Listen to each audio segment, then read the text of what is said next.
We've got a acres battle going on. The only question left is that are we destroying demand worldwide faster than we can destroy production?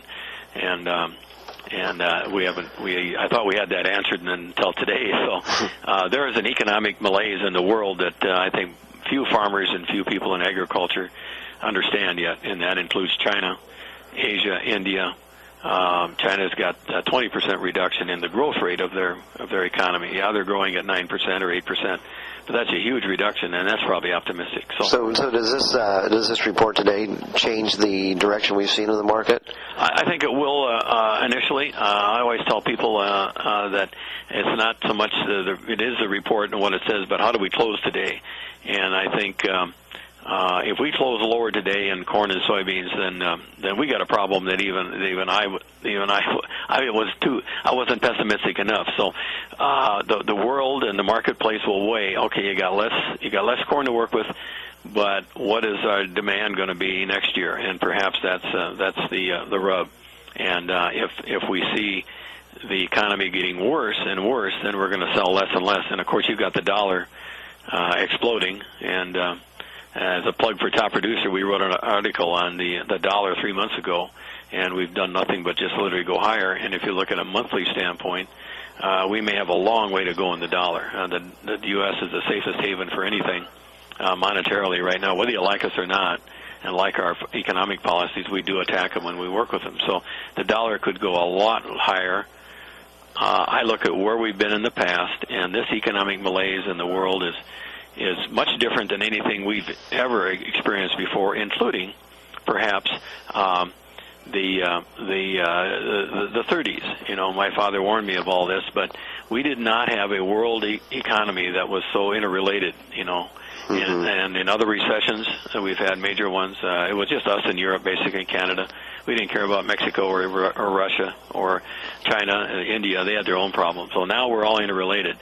So whether we can work our way out of this or not is questionable, and that's and when, and how deep will the recession be, and what kind of contraction will we have in demand of everything, food, fiber, and energy. You know. So short term, watch how it closes today. Longer term, just look at the worldwide recession and. I think dollar. Our focus has been is that in the next Top Producer article that comes out, we're looking ahead of some things that will come out in the middle of November, and I'm thinking we're looking at if we can get back to 5.25 to 5.50 in corn, that might be considered a gift unless something changes majorly in the world, and anything above $10.50 in beans, you have to take a serious look at that. So the two may combat each other.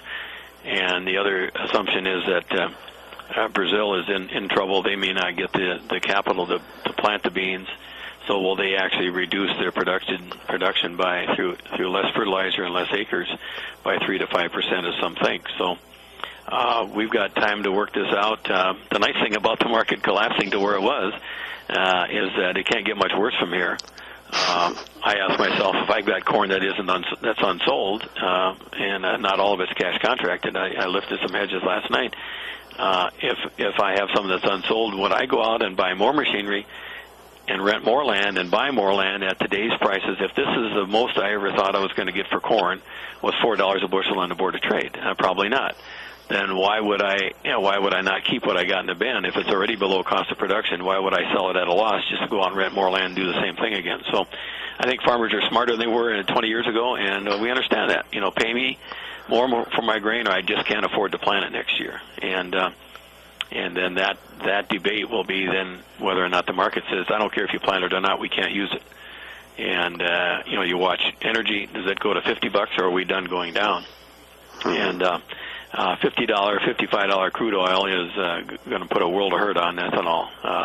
There's nothing you can do with $5 corn in the ethanol market to compete with that. So probably haven't answered all those questions, but I mean these markets change like we know almost every day. I mean, you think you have truth and you can work with it, and then suddenly the USDA comes up with a change that can change things from here, and at least temper the downside or put a bottom in this thing somehow. So and we have crop insurance that has helped us along the way, and that's good news. And that's why we we recommend always to buy the highest coverage insurance that you can get, because in most cases it pays off better than buying the cheap stuff, All right, that's Jerry Gulke, the top producer, market strategy columnist, and the president of Strategic Marketing Services. Jerry, thank you very much for Top Producer Radio. I'm Greg Vincent. Thank you.